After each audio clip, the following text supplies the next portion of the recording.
আল্লাহ নবী সাহাবাদের দিকে লক্ষ্য করে বলতেন, ও আমার সাহাবারা, তোমরা কবরের পাশে গিয়ে দাঁড়াও, কবরের পাশে গিয়ে দাঁড়াও, কবরের পাশে গিয়ে দাঁড়াও। আল্লাহ নবী সাহাবা জিজ্ঞাসা করলেন, ইয়া রাসূলুল্লাহ, হাবিবাল্লাহ, হুজুর আপনি আমাদেরকে কবরের পাশে গিয়ে কেন দাঁড়াতে বললেন? আল্লাহ নবী সময় ফরমাতে লাগলেন, ও আমার সাহাবীরা, শুনে রেখে দাও, জেনে রেখে দাও, কবরস্থানের পাশে গিয়ে দাঁড়িয়ে যাবে, কবরের পাশে দাঁড়িয়ে গিয়ে বাপ মায়ের কথা মনে পড়ে যাবে, দাদা দাদির কথা মনে পড়ে যাবে, শ্বশুর শাশুড়ির কথা মনে পড়ে যাবে, ছেলে মেয়ের কথা মনে পড়ে যাবে, বিবি বাল বাচ্চার কথা মনে পড়ে যাবে, মুরব্বীদের কথা মনে পড়ে যাবে। আহা, আজকে তারা কেউ দুনিয়াতে না, আজকে যে কবরের মধ্যে তারা অন্ধকার কবর, নিরালা নির্জনে কাতারে কাতার দিয়ে তারা শুয়ে আছে, না জানে তাদের কবরে কি অবস্থা হয়। আজকে আল্লাহ আমাকে ডেকে নেবে, আমিও কবরে চলে যাব। যে কবরে বাপ মায়ের উপরে কবরে আজকে বন জঙ্গল হয়ে গিয়েছে, বাঁশ বাগান হয়ে গিয়েছে, কলা বাগান হয়ে গিয়েছে, খাজুর গাছ ফুটে গিয়েছে। বাবা ও ভাইজানেরা, এই কবরের মধ্যে আমাকে যখন দিয়ে চলে যাবে, 2-4 দিন পরে বাবা ওই আমার ওই কবরের উপরে বন জঙ্গল হয়ে যাবে। ও ভাইজানেরা, আল্লাহ নবী বলে, ও আমার সাহাবীরা, কবরের পাশে গিয়ে যখন দাঁড়িয়ে যাবে, মরণের কথা মনে পড়ে যাবে, মরণের ভয় তার কথা মনে পড়ে যাবে, কবরের আযাবের কথা মনে পড়ে যাবে, ময়দানে মাশরের কথা মনে পড়ে যাবে, আযাব গজবের কথা মনে পড়ে যাবে, জাহান্নামের কথা মনে পড়ে যাবে।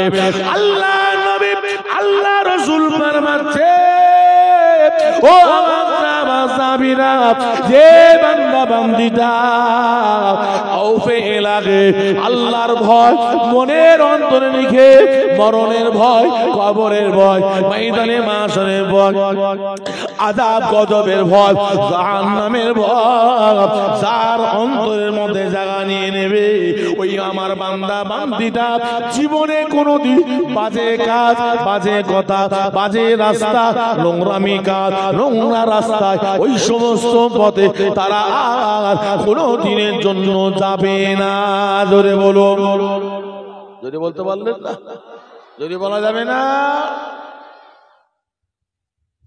মরণের কথা মনে পড়লে ভয়, খাউফে ইলাহি, আল্লাহর ভয়। কবরের কথা মনে পড়ে গেলে ভয়, খাউফে ইলাহি, আল্লাহর ভয়। না জানে কবরে কি আযাব হবে, গজব আযাব হবে, ময়দানে মাশরে কঠিন, খাউফে ইলাহি, আল্লাহর ভয়, জাহান্নামের ভয়, আল্লাহর খাউফে ইলাহি। বাবা ও মাইনারা, আল্লাহ নবীর জামা হযরত উসমান গনি রাদিয়াল্লাহু তাআলা আনহু কবরস্থানের পাশে গিয়ে দাঁড়িয়ে যায়। কবরস্থানের পাশে দাঁড়িয়ে গিয়ে কিতাবের মধ্যে লেখা আছে, বাবা আল্লাহ নবীর জামা হযরত উসমান গনি এত চোখের পানি ফেলে কাঁদে, এত চোখের পানি ফেলে কাঁদে, করে কাঁদতে কাঁদতে কাঁদতে বাবা উসমান গনি হুজুরের দাড়ি মোবারকটা ভিজে জারে জার হয়ে যায়। জোরে বলুন, আরো জোরে বলুন সুবহান, আরো জোরে বলুন সুবহান। ও ভাইজানেরা, ও আমার মুরব্বি আব্বা জানেরা, ভাইরা বোনেরা বেটিরা, আল্লাহ নবীর সাহাবা হযরত উসমান গনি কবরের পাশে দাঁড়িয়ে কেন কাঁদে? বাবা কবরের পাশে দাঁড়িয়ে গিয়ে মরণের কথা মনে পড়ে কার? উসমান গনি। আমার কি মরণ হবে বাবা? কবরের পাশে দাঁড়িয়ে গিয়ে কবরের আযাব গজবের কথা মনে পড়ে যায়, তার জন্য চোখের পানি ফেলে কাঁদে। আজ ময়দানে মাশর কঠিন বিচারের দিনের কথা মনে পড়ে উসমান গনি কাঁদে। বাবা জাহান্নামের কথা মনে পড়ে উসমান গনি চোখের পানি ফেলে কাঁদে। কে কাঁদছে? কথা বলে না, একটু কথা বলে। কে কাঁদছে? আল্লাহ নবী সাহাবা কে? হযরত উসমান গনি রাদিয়াল্লাহু তাআলা আসহাবে সুফফা। আল্লাহ পাক আমার নবী 10টা সাহাবাকে জান্নাতের সার্টিফিকেট দিয়েছেন। একবার জোরে বলুন। আর একটু জোরে বলা যাবে না? তার মধ্যে একজন হলেন হযরত ওসমান গনি রাদিয়াল্লাহু তাআলা। তা যারা দুনিয়ায় জান্নাতের সার্টিফিকেট পেয়ে গেছে, আগা তাদের মরণের কোনো চিন্তা আছে? কথা বলেন। কবরের কোনো ভয় আছে? কথা বলেন। আযাব গজবে তাদের কোনো ভয় আছে? না ময়দানে মাহশারে, না জাহান্নামের ভয়? ভয় করবে কারা? ভয় করবে আমি আপনি। ভয় করব কেন? জীবনে কত বাবা পাপ করেছে, গুনাহ করেছে, চোখের দ্বারা, হাতের দ্বারা, পায়ের দ্বারা, অঙ্গ প্রত্যঙ্গ দ্বারা, গোটা শরীরের দ্বারা, কদমে কদমে কদমে কদমে বাবা গুনাহ করতে করতে করতে করতে পাহাড় সমতুল্য করে ফেলেছি বাবা। না জানি আমার মরণে কি হাল হবে, মরণের পরে কবরে কি অবস্থা হবে। আমাদের চোখে পানি আসবে বাবা, আমরা কাঁদবো ওই কবরের মাঝে দাঁড়িয়ে গিয়ে খৌফে লাগে আল্লাহ পাকের দরবারে। চোখের পানি ফেলে দুটো কাঁধ তুলে কাঁদবে, আযাব গজবের কথা মনে পড়ে কাঁদবে, ময়দানে মাহশরের কথা মনে পড়ে কাঁদবে, জাহান্নামের কথা মনে পড়ে কাঁদবে। আজকে বলুন তো দেখি বাবা, আমরা মুসলমান, আমরা কি সেই সমস্ত কথাটাকে আজ কাঁদা তো দূরের কথা, মনে কি পড়ে বাবা? যাদের হাসার কথা তারা কাঁদে, আর যাদের কানার কথা তারা হাসে। আমরা বান্দা, কোনো ব্যাপার, যা ইচ্ছা তাই হাসবে তো তারা, তাদেরকে আল্লাহ জান্নাতের সার্টিফিকেট দিয়ে দিয়েছে। তারা যদি মরণের কথা ভাবে, চিন্তা করে, তাহলে আমাদের কতটা ভাবা করা। তারা যদি কবরের চিন্তা করে, তাহলে আমাদের কতটা চিন্তা করতে। আযাব গজবের কথা যদি তারা ভাবে, চিন্তা করে, তারা যদি কাঁদে, তাহলে আমাদের চিন্তাটা আমাদের কতটা করতে হবে। তাহলে আমাদের চোখে পানি ফেলে কতটা কাঁদতে হবে, কতটা কাঁদতে হবে। আল্লাহ নবী সাহাবা হযরত ওসমান গনি রাদিয়াল্লাহু তাআলা আনহু চোখের পানি ফেলে এত কাঁদেন, এত কাঁদেন, এত কাঁদে বাবা। কাঁদতে কাঁদতে কাঁদতে কাঁদতে বাবা বেহুশ হয়ে জমিনে পড়ে যায়। জোরে বলো, জোরে বলতে পারলেন না? সবাই মিলে বলা গেল না? ব্যাখ্যা অনেক কথা। কে কাঁদছে? আমার নবী সাহাবা। তাকে কি চেনে? বলে তাকে জানে? বলুন কেমন মানুষ। তার কথা বললে আজকে রাত বলে কত রাত, কত দিন পার হয়ে যাবে, আল্লাহ নবীর সাহাবাদের কথা বলে শেষ করা যাবে না। জোরে বলুন। আবার জোরে বলা গেল না? আল্লাহ নবী যখন মক্কা থেকে মদিনা শরীফে হিজরত করলেন, ও জানেরা, ও আমার নবীর পাগলেরা, আল্লাহ নবী যখন মক্কা ছেড়ে মদিনা শরীফে হিজরত করলেন, হিজরত করার পরে বাবা মদিনা শরীফে মিঠা পানির অভাব হয়ে যায় বাবা। পানির অভাবে কত মুসলমান মারা যায়। কিসের অভাব? পানির অভাব। পানির কি পানি? মিঠা পানি। তৃপ্তি ভরে খাবে, মন ভরে খাবে। যেমন আমাদের কল টিপলে পানি বেরোয়। কি পানি বেরোয়? নুনতা পানি বেরোয়। এই কথা বলেন না কেন? মিঠা পানি বেরোয়, মন ভরে তৃপ্তি ভরে খাচ্ছে। আর যদি বাবা ওই নুনতা পানি একদম জহর, ওই পানি যদি কল থেকে বেরোতো, এক ঢোক খেতে পারতেন না। এই কথা বলে কোন রকমের শুধু ঠোঁটটা ভিজিয়ে, গালটা ভিজিয়ে বলে ওই পর্যন্তই থাক, ভিতরে আর যাবে না। আল্লাহ নবীর সাহাবা, সমস্ত সাহাবারা বড় চিন্তিত হয়ে গেলেন। এমনকি আমার নবী পর্যন্ত বড় চিন্তায় চিন্তিত হয়ে গেলেন। ও ভাইজানেরা, ভালো করে বোঝার চেষ্টা করো। আল্লাহ নবীর সাহাবা হযরত ওসমান গনি রাদিয়াল্লাহু তাআলা আনহুর কথা বলছি। মিঠা পানির অভাব মদিনা শরীফের জমিনে। তবে মদিনা শরীফের গোটা জমিনের মধ্যে একটা মিঠা পানির কুয়া ছিল, পানি কুয়া ছিল, যে কুয়াটা যার আন্ডারে সে হলো একটা ইহুদি। সে তার দল বললে মুসলমানদের যারা পরিমাণে পানি দেয় না, পানি দেয়।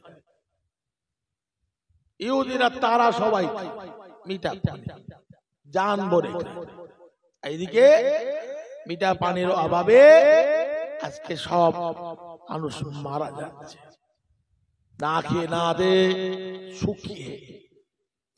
ও আমার মুরব্বী আব্বা জানেরা, 1 তারিখে মসজিদে নববী শরীফে আল্লাহ নবী দিনে দুনিয়া বাদশা হাবিবুল্লাহ জনাবে মুহাম্মদুর রাসূলুল্লাহ সাল্লাল্লাহু আলাইহি ওয়াসাল্লাম বসে আছে।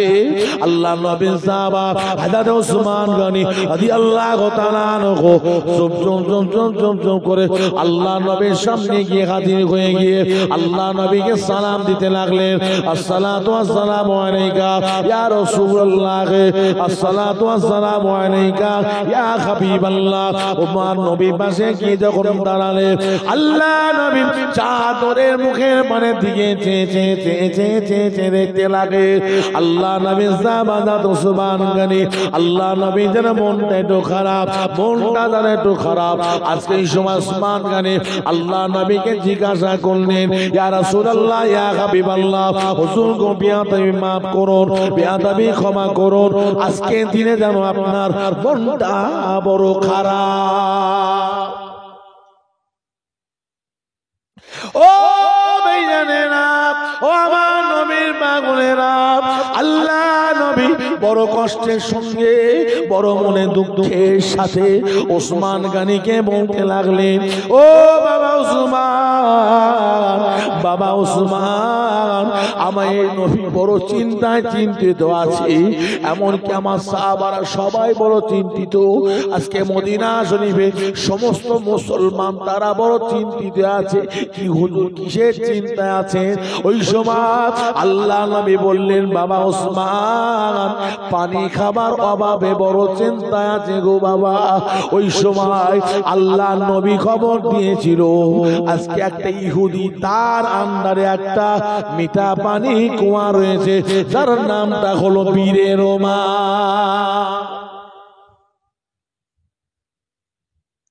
ও ভাইজানেরা, আল্লাহ নবীর সাহাবা হযরত ওসমান গনি আমার নবীকে কতটা ভালোবেসেছিলেন, কতটা মুহাব্বত করেছিলেন, কতটা সম্মান করেছিলেন, কতটা ইজ্জত করেছিলেন। আল্লাহ নবী কেবল শুধু এই কথাটা ব্যক্ত করলেন। এই কথা বলার সঙ্গে সঙ্গে মসজিদে নববী শরীফ থেকে বেরিয়ে ওসমান গনি বাড়ির দিকে না গিয়ে বাবা সোজা ওই ইহুদির বাড়িতে গিয়ে হাজির হয়ে গেল। ইহুদির বাড়িতে গিয়ে আল্লাহ নবী সাহাবা ওসমান গনি ডাক দিয়েছিলেন। ডাক দিয়ে কি বলেছিলেন, ও বাবা ইহুদি, আজকে আপনার বাড়িতে পীরে রোমা বলে একটা কুয়া আছে, যে কুয়ার পানিটা হলো মিষ্টি, যে কুয়ার পানিটা হলো মিঠা, ওই কুয়াটা আপনার আন্ডারে আছে। আপনি কাউকে পানি তো দেন না, আপনি তো পানি তো কাউকে খেতে দেন না। তবে আজকে আমি আপনার কাছে একটা কথা নিয়ে এসেছি, ওই কুয়াটা কি আপনি আমাকে বিক্রি করবেন? কুয়াটা আমাকে কি বিক্রি করবেন? ইতিহাস অনেক লম্বা চওড়া কথা, ব্যাখ্যা অনেক সংক্ষেপ করে বলছি বাবা, কেবল শুধু বুঝাবার জন্য। ও ভাইজানেরা, ইহুদি সময় জবাব দিয়েছিল, ও আল্লাহ নবীর সাহাবা ওসমান, শুনে রেখে দাও, এই বীরে রোমা এই কুয়াটা আমি বিক্রি করব না, বিক্রি করব না। কেন এই কথাটা বললো? আমি যদি এখন ওসমানকে যদি বিক্রি করে দিই, তাহলে এই কুয়াটা ওদের হয়ে যাবে, আর আমাদের দল বল এরা আর পানি খেতে পাবে না। যেমন ওরা পানির অভাবে মারা যায়, তখন আমরা পানির অভাবে মারা যাব, এই না মনে চিন্তা ভাবনা। বলল কিনা না, এই কুয়াটা আমি আপনাকে বিক্রি করব না। আল্লাহ নবী সাহাবা বলতে লাগলেন, ও বাবা ইহুদি শুনে রেখে দাও, এই কুয়াটা বিক্রি করতে আপনার কত টাকা প্রয়োজন বলুন, আমি তার থেকে ডবল টাকা আমি আপনাকে দেব। জোরে বলুন। জোরে বললেন না? জোরে বলতে পারলেন না? আপনি যা মুখে বলবেন তার থেকে ডবল টাকা আপনাকে দেব। ও ভাইয়েরা, ইহুদি ওই সময় বলেছিল, সেই জামানায় সেই যুগে 12,000 দিরহাম টাকা দিয়ে ওই বীরে রোমা কুয়াটা বিক্রি করার জন্য ইহুদি রাজি হয়ে গেল। আর আল্লাহ নবী সাহাবা হযরত ওসমান গনি রাদিয়াল্লাহু তাআলা আনহু 12,000 টাকা দিরহাম ওই টাকাটা দিয়ে বাবা আজ মিঠা পানির কুয়া বীরে রোমাটা কিনে নিয়েছিলেন। জোরে বলুন। যদি বলতে পারলেন না, কুয়াটা কিনলে, কেনার পরে নিজে লোকজন দিয়ে আবার কুয়াটাকে খনন করলেন, ভালো করে খনন করে ভালো করে রিপেয়ার করলে, ভালো করে তৈরি করলেন, সুন্দর করার পরে হযরত ওসমান গনি রাদিয়াল্লাহু তাআলা আনহু মদিনা শরীফের জমিনে সমস্ত মুসলমান বলে নয়, ধর্ম বর্ণ নির্বিশেষে সমস্ত দলমতের মানুষ সবাই এই পানিটা খাবে।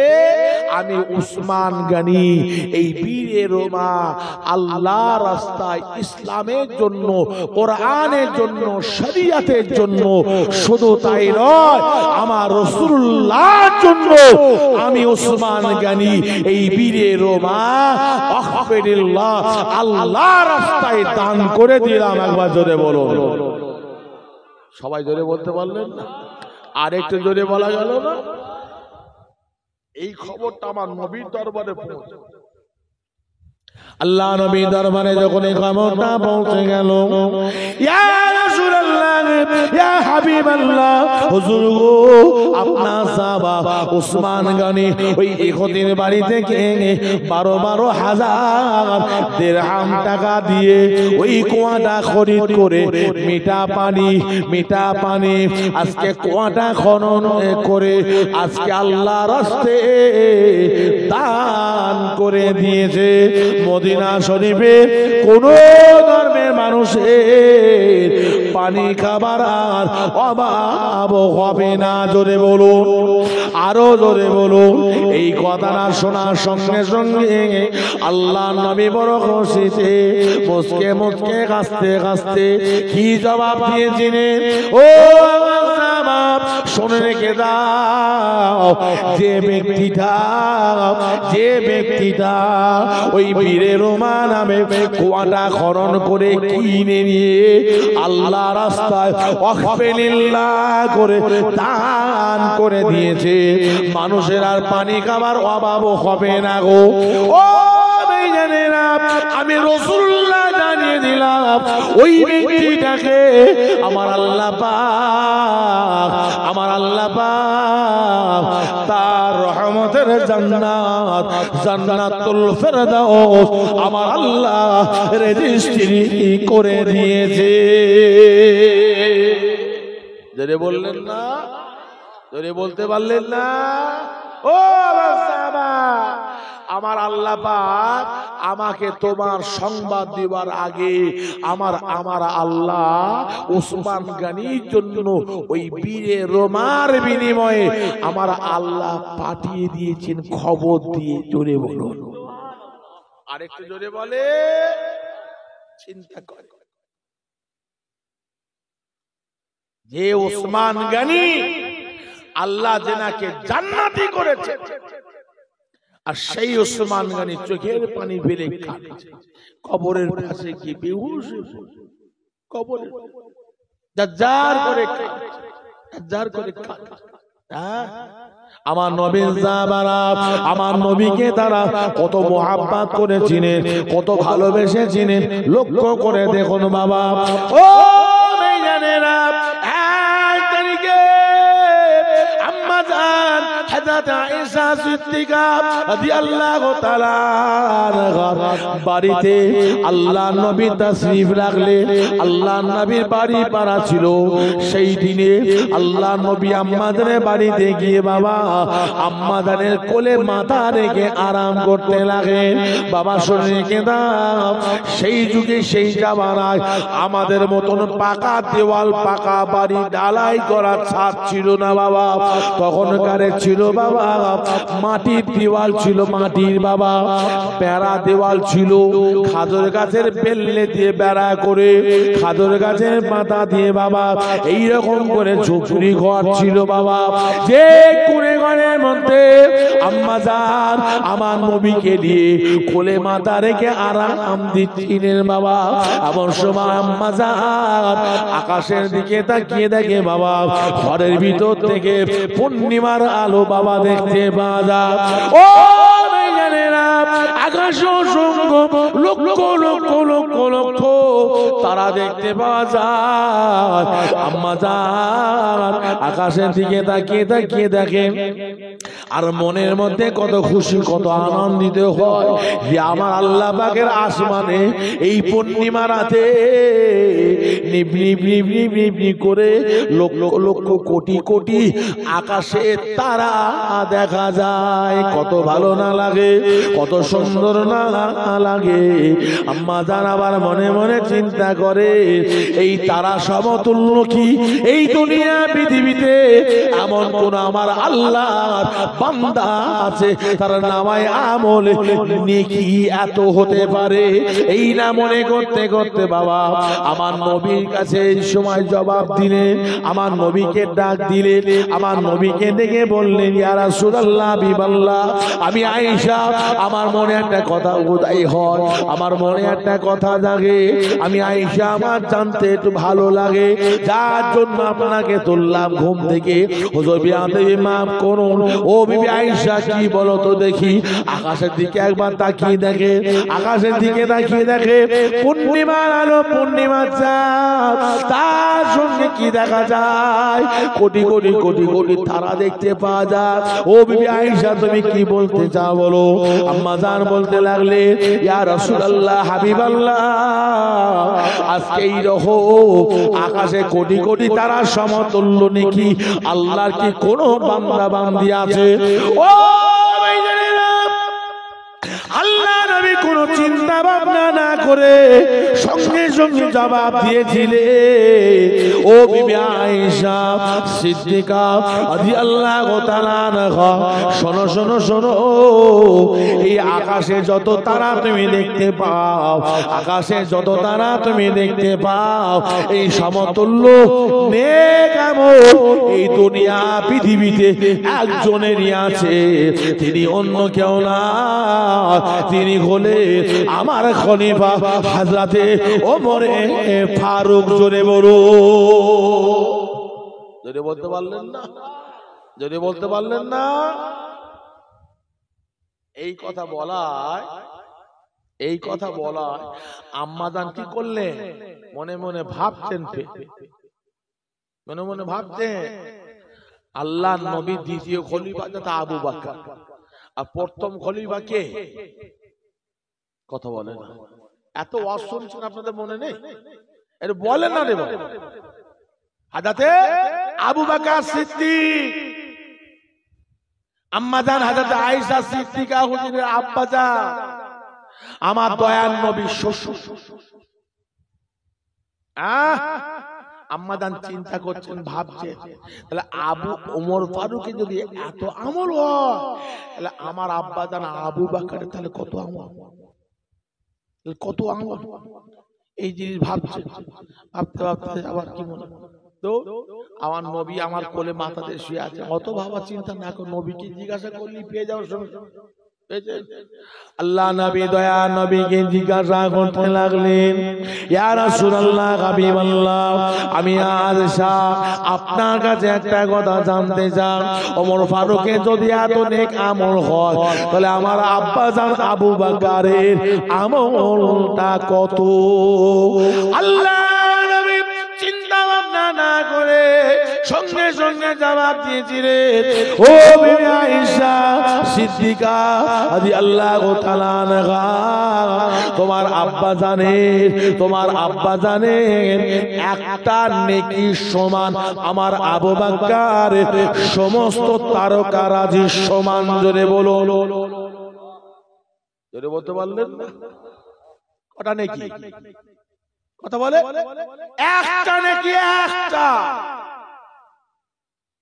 তাহলে কোটি কোটি তারা সমতুল্য নেক আমল ওমর ফারুকের আর আবু বকরের একটা নেকি সমতুল্য। জোরে বলো। আম্মাজান চিন্তা করছে এই কথাটা কি ওমর ফারুক মেনে নিয়েছে? ইসলামের দ্বিতীয় খলিফা, সে কি বিশ্বাস করে নিয়েছে, মেনে নিয়েছে? মনের ভিতরে একটা হয়, মনের ভিতরে। তবে চিন্তা করুন আল্লাহ নবীর সাহাবারা কেমন ছিল বাবা। ও ভাইজানেরা, আল্লাহ নবীর সাহাবা হযরত আবু বকর সিদ্দিক রাদিয়াল্লাহু তাআলা আনহু ইন্তেকালের পরে ওমর ফারুকের বাড়িতে বৈঠকখানায় আল্লাহ নবীর কয়েকজন সাহাবা বসে আলোচনা করতে লাগেন। কার বিষয়ে বাবা? আমার আবু বকর সিদ্দিকের কথা। এটা বড় বৈঠকখানা, বৈঠকখানায় এক জায়গায় বসে আল্লাহ নবীর সাহাবারা আবু বকরের সম্পর্কে আলোচনা করছে। আবু বকর সম্পর্কে আর ওমর ফারুক সেই কোণের দিকে বসে আছেন চুপ করে, ওই সাহাবাদের কথাগুলো কানে শুনছে। আবু বকর এই ছিলেন, আবু বকর ওই ছিলেন, আবু বকর আমার নবীর সঙ্গে সাথে ছিলেন, আবু বকর আমার নবীকে কত ভালোবাসতেন, আমার নবীকে কত প্রাণে ভালোবাসতেন, এইরকম কত রকম কত দিক দিয়ে। আল্লাহ নবীর সাহাবাদা ওমর ফারুক রাদিয়াল্লাহু তাআলা আনহু ওই সাহাবাদের দিকে লক্ষ্য করে বলতে লাগলো, ও আল্লাহ নবীর সাহাবারা, আমার আবু বকরের সম্পর্কে আপনারা কি আলোচনা করতে থাকে? আমি নিজের কানে শুনতে থাকে, তবে আমি আপনাদের কথায় কোনো জবাব দিই না। তবে শুনে রেখে দাও, আমার আবু বকরের কথা আমি আপনাদেরকে কোনো দিনের জন্য বলি না, তবে আজকের দিনে আপনাদের এখানে শোনায়। শুনুন শুনুন শুনুন, আমার আবু বকর সম্পর্কে আপনারা কি জানেন, কি জানেন? তবে শুনে রেখে দাও, আল্লাহ নবীকে যখন মক্কা ছেড়ে মদিনা শরীফে যখন হিজরত করতে যান, এই হিজরতের সঙ্গে সাথী কে ছিল? টপ করে বলেন, যদি বলে আবু বকর সিদ্দিক সঙ্গে সাথী ছিল বাবা। মদিনা শরীফে নিয়ে যাওয়ার আগে বাবা একটা পাহাড়ে গুহার মধ্যে নিয়ে রেখেছিলেন। সেই গুহাটার নাম কি?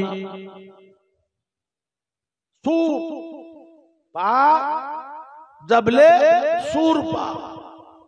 জাবলে সোর পাহাড়ের কাছে আল্লাহ নবীকে সঙ্গে করে নিয়ে গেলেন। কিভাবে বাবা? আবু বকর একবার ডানে যায়, একবার বামে যায়, একবার সামনে যায়, একবার পিছনে যায়।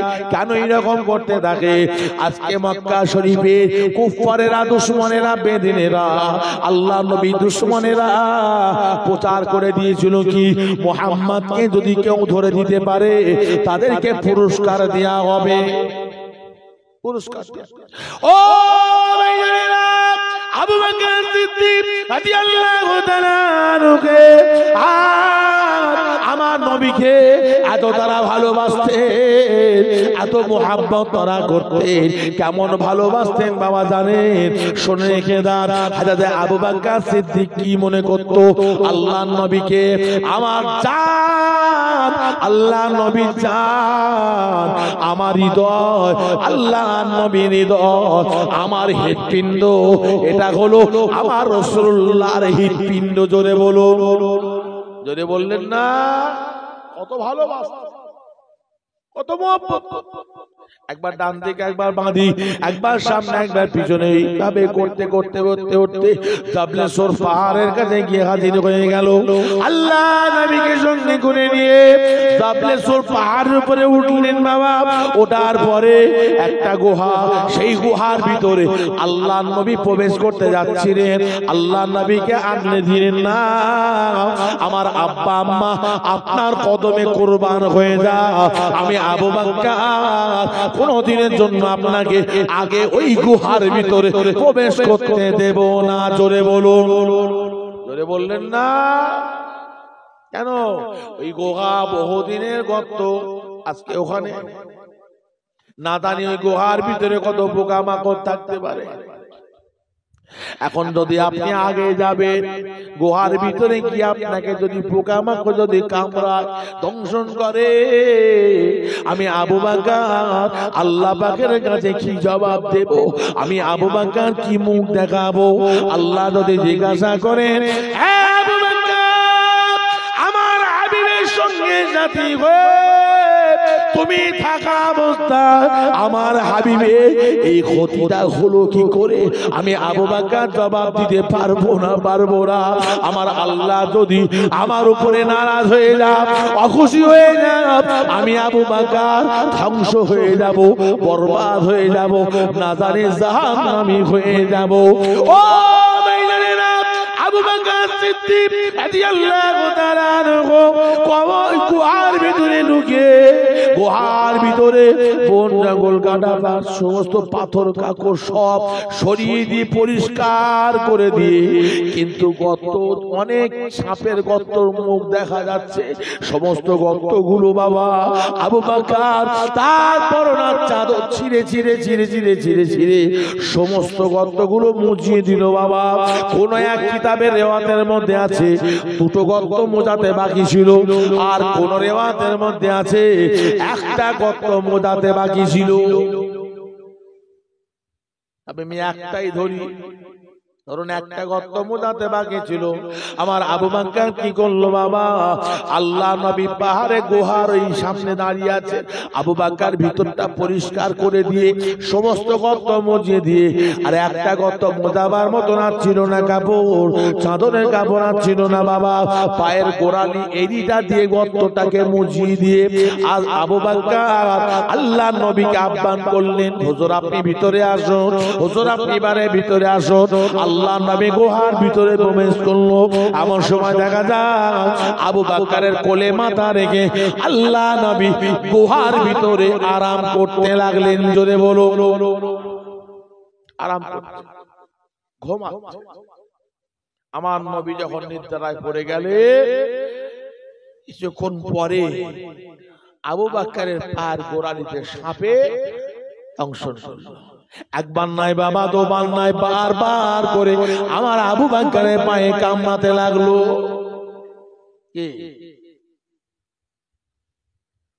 আবু বকর সিদ্দিক কি করছে?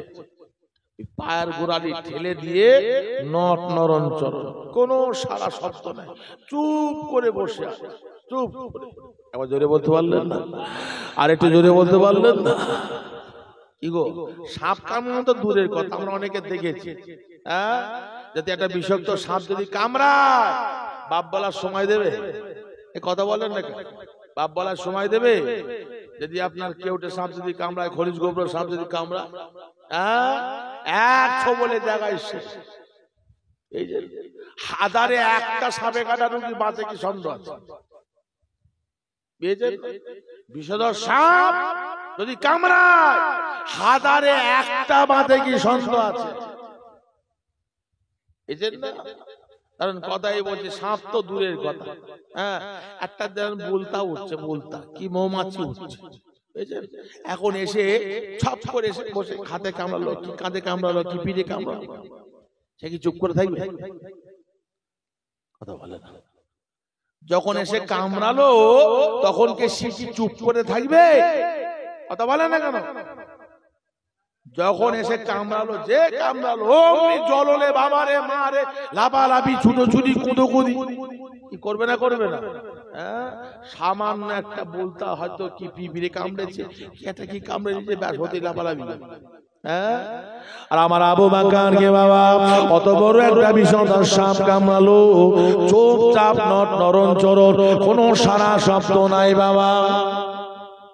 ও আবু বকরের শরীরে যখন সাপ বিষ যখন টেনে দিয়েছিল, সেই বিষে বাবা গোটা শরীরের রংটা পরিবর্তন হয়ে গেল, চোখ ভরা পানি বাবা, চলচাল চলচাল করতে লাগে বাবা। আজকে সহ্য সবর করে ওইভাবে বসে আছে কেন জানেন বাবা? আজকে আমি আবু বকর, আমার পায়ে সাপ কামড়ে নিয়েছে, আমি যদি পা ধরে টানাটানি করি, লাফালাফি করি, জ্বলন সহ্য না করতে পেরে যদি আজকে উহাম করি বাবারে মারে করি, আমার নবীর ঘুমটা ভেঙে যাবে। আমার নবীর ঘুমটা ভেঙে গিয়ে ওই নবী মনে দুঃখ পায়, কষ্ট পায়, ব্যথা পায়, আমার আল্লাহ সহ্য করতে পারবে না। আমার নবীর দুঃখ, আমার নবীর ব্যথা, মনে ব্যথা, আমার নবীর মনের কষ্ট আমার আল্লাহ সহ্য করতে পারবে না। ও জানেরা, আমার নবী যাতে ঘুমটা না ভাঙে, আমার নবী আরাম করছেন, ঘুমাচ্ছেন, ঘুমা আরাম করো। আমি আবু বকর, আমার বাপ মা আমার নবীর কদমে কোরবান হয়ে যায়। এমনকি আমি আবু বকর আমার রাসূলুল্লাহর জন্য, আমি আবু বকর আমার রাসূলুল্লাহর কদমে কোরবান হয়ে যাব। জোরে বলুন, আরো জোরে বলুন সুবহান, আরো জোরে বলুন সুবহান। ও ভাইজানেরা, কিছুক্ষণ পরে আমার আবু বকরের চোখের পানি আর রাখতে পারলো না, এক ফোঁটা পানি আমার নবী পাকের কপাল মোবারকের মধ্যে পড়ে গেল। পড়ার সঙ্গে সঙ্গে আমার নবীর ঘুমটা ভেঙে গেল। আল্লাহ নবী চোখটা মেলে আবু বকর থেকে তাকিয়ে বললেন, ও বাবা আবু বকর, কাঁদো কেন বাবা? কি হয়েছে বাবা? কিসের জন্য কাঁদো? তোমার শরীরের রংটা যেন অন্যরকম হয়ে গেছে, পরিবর্তন হয়ে গিয়েছে বাবা আবু বকর। কি হয়েছে বলো বাবা আবু বকর? ইয়া রাসূলুল্লাহ, হাবিবাল্লাহ সমস্ত সব কথাগুলো খুলে বললে। আল্লাহ নবীকে বললেন, হুজুর গো, আজকে গর্তের মধ্যে যখন পায়ের গোড়ালিটা দিয়ে ঠেকিয়েছিলাম, ওই গর্তের মধ্যে এসে আমি আবু বকর সাপ আমার পায়ে বারবার করে কামড়েছে, দংশন করেছে। ইয়া রাসূলুল্লাহ, ইয়া হাবিবাল্লাহ, আমি আবু বকর তথাপি ওই পায়ের গোড়ালিটা সরাই না। আল্লাহ নবী বললেন, বাবা আবু বকর, কেন তুমি সরালে না বাবা আবু বকর? বলি, ইয়া রাসূলুল্লাহ, হাবিবাল্লাহ, হুজুর গো, আপনি যে আমার কোলে মাথা দিয়ে আরাম করছেন, আপনার ঘুমটা ভেঙে যাবে। আপনার ঘুমটা ভেঙে গেলে, ঘুমটা পূর্ণ না হলে আপনি মনে দুঃখ পাবে, কষ্ট ব্যথা পাবে। আমি আবু বকর এই না মনে করে চুপচাপ বসে আছি। হুজুর গো, সাপের বিশেষ জ্বালা, আমি আবু বকর জ্বালা সহ্য করতে পারি না। আল্লাহ নবী কি করলেন বাবা? ওই সময় নিজের মুখের থুতু লালাটা লাগিয়ে ওই জায়গাটাই দিবার সঙ্গে সঙ্গে আমার আবু বকরের গোটা শরীরের বিষটাকে আমার আল্লাহ পানি করে দিয়েছিলেন। এই কথাটা কে শোনাচ্ছে? এই যে আবু বকরের কথাটা কে শোনাচ্ছে? হ্যাঁ, হযরত ওমর ফারুক রাদিয়াল্লাহু তাআলা আনহু। কাকে? আমার নবীর অন্যান্য সাহাবাদের শোনাচ্ছে। হ্যাঁ, শোনাচ্ছে আবু বকরের কথা। এই জন্য আমার নবীর জন্য আবু বকর সব ত্যাগ করেছে, সব ত্যাগ করেছে, বুঝেছে?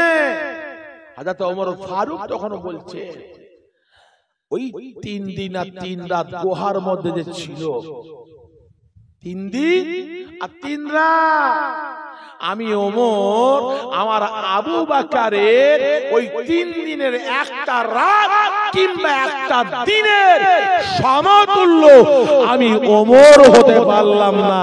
একবার জোরে বলো। আরেকটু জোরে বলা যাবে না? আরেকটু জোরে বললেন না? তাহলে ওমর ফারুক এই কথাটা বললে, এই কথার পরিপ্রেক্ষিতে কার কথা বোঝা আসলো? আম্মা জান হযরত আয়েশা সিদ্দিকা রাদিয়াল্লাহু তাআলা আনহার কথা ওমর ফারুক এখানে আবার জবাবও দিয়ে দিলেন। একবার জোরে বলো। আরে জোরে বলতে পারলেন না?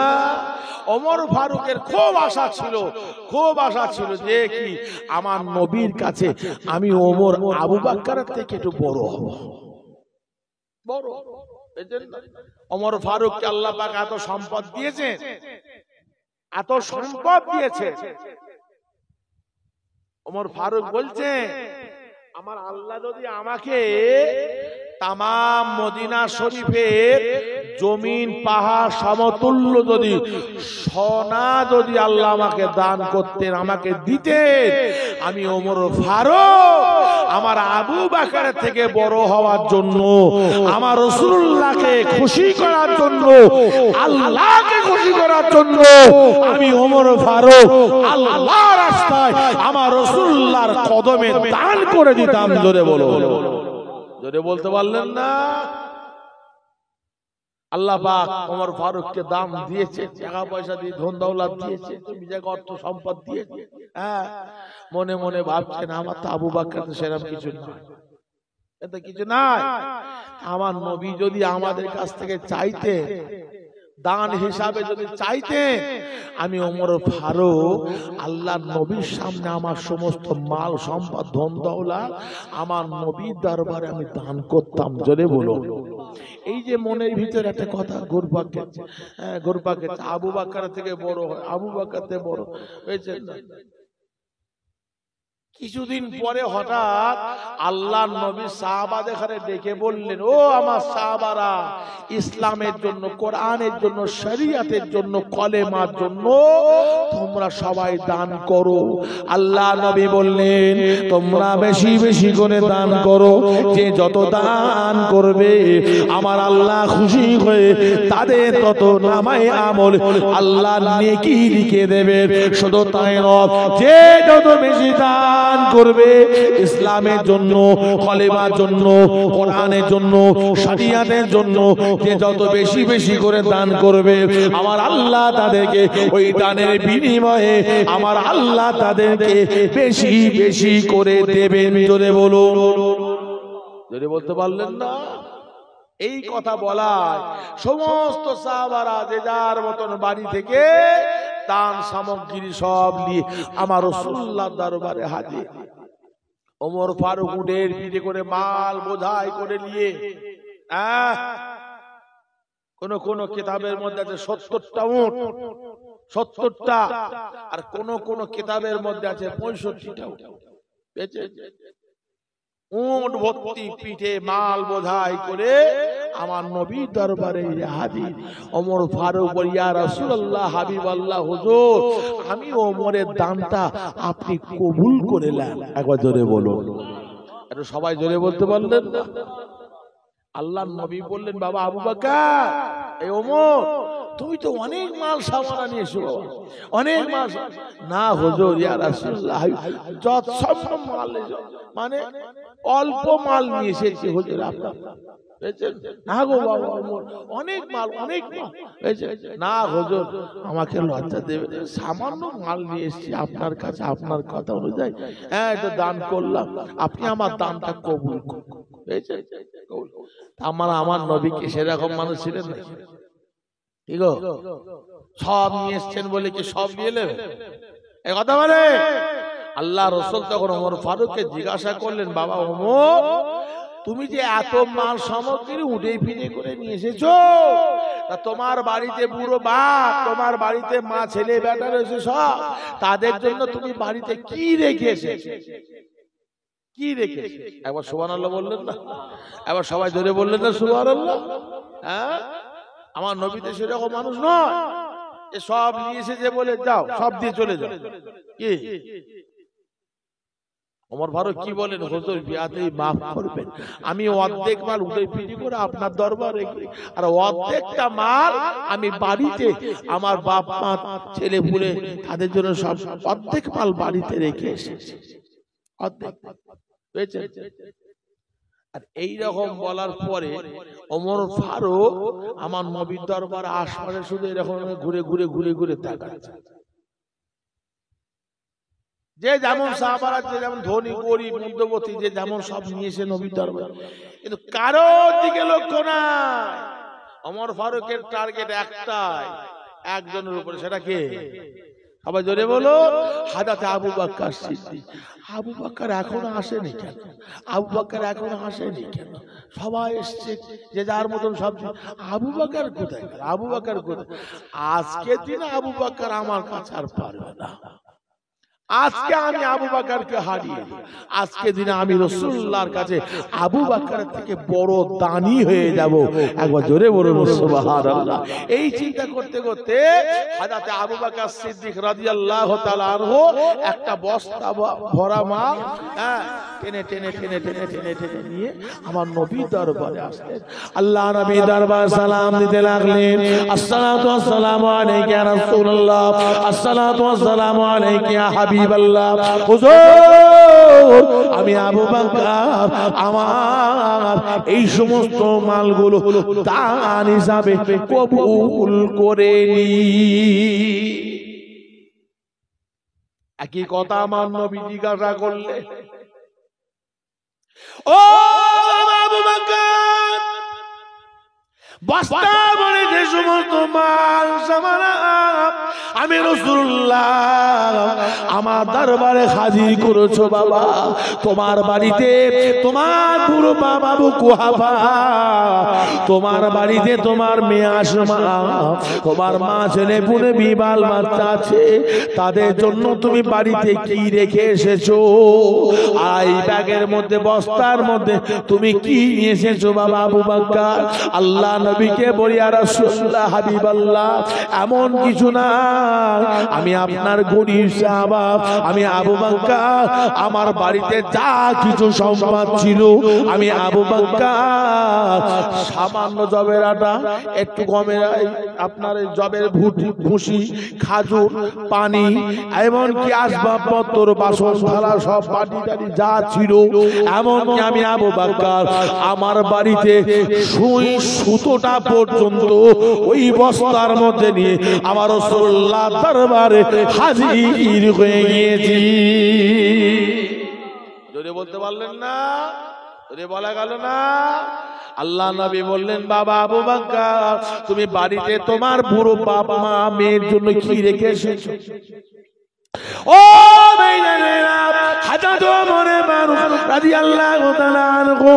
মনে মনে ভাবে, মনে মনে মুখে মুখে হাসে। আজকে আবু বকর জবাব দিতে পারবে না, আবু বকর থেকে আমি দানি হয়ে যাব বড়, আর আবু বকর আজকে দানি হয়ে যাবে ছোট।